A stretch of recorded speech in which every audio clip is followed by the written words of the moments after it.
Assalamualaikum warahmatullahi wabarakatuh. Perkenalkan, nama saya Fatiaini Bugis dari kelas AKM 3 semester 3. Terima kasih kepada Ibu dan teman-teman sudah memberikan waktu dan tempat kepada saya untuk mempresentasikan hasil kerja saya, yaitu persalinan normal. Oke, baik. Di sini saya akan menjelaskan tahap proses persalinan. Proses persalinan terdiri dari 4 kala. Yang pertama, kala 1. Mulainya kontraksi uterus hingga mencapai pembelkaan lengkap. Kala dibagi menjadi 2 fase. Yang pertama, fase laten dan fase aktif. Fase laten dimulai sejak kontraksi yang menyebabkan penipisan dan pembukaan serviks secara bertahap. Pembukaan serviks hingga 3 cm berlangsung selama 8 jam. Dan fase aktif, serviks pembukaan dari 4 cm sampai 10 cm, biasanya dengan kecepatan 1 cm atau lebih. Nah, tiap sentimeter dan fase ini terdapat dibagi menjadi 3 macam. Yang pertama, fase vaklarasi. Yang kedua adalah fase dilatasi, dan ketiga adalah fase deselerasi. Nah, fase vaklarasi ini dari pembukaan 3 sampai 4 cm dicapai dalam 2 jam. Dan fase yang kedua, dilatasi maksimal adalah dari pembukaan 4 sampai pembukaan 9 cm dicapai selama 2 jam. Dan yang ketiga adalah fase deselerasi.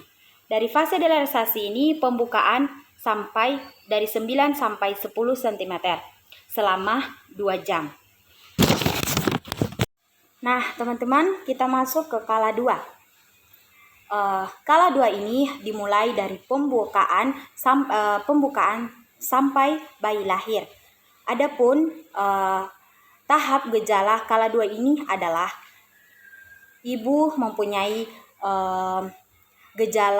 ibu mempunyai keinginan untuk meneran, dan yang kedua adalah merineum menonjol, dan yang terakhir adalah vulva, vagina, dan sphincter anal pembukaan.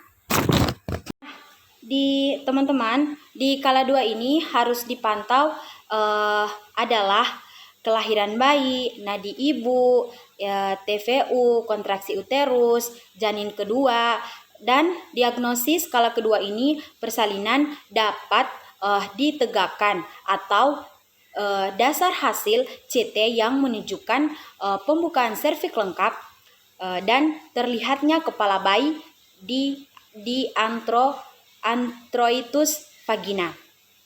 Dan yang berikutnya adalah kala 3. Kala 3 ini dimulai setelah bayi lahir. Plasenta yang berlangsung selama 6 sampai 15 menit. Menagamet aktif kala ketiga ini memberikan oksitosin, mosaic, terus fundus uterus. PPT tanda keluarnya plasenta ada 3. Semburan darah tiba-tiba keluar. Yang kedua, kala 3 ini tanda keluarnya plasenta ada 3. Semburan darah tiba-tiba, tali pusat memanjang, dan perubahan ukuran bentuk uterus. Nah, dan yang harus dipantau di kala 3 ini adalah kontraksi uterus, tanda plasenta, tanda pelepasan plasenta, dan perdarahan. Dan yang terakhir adalah kala 4. Nah, kala 4 ini masa 2 jam setelah plasenta lahir. Yang perlu diobservasi adalah tekanan darah, nadi, suhu, tinggi fundus uterus, kontraksi, terus peradarahan per vagina. Terus yang terakhir adalah lamanya persalinan.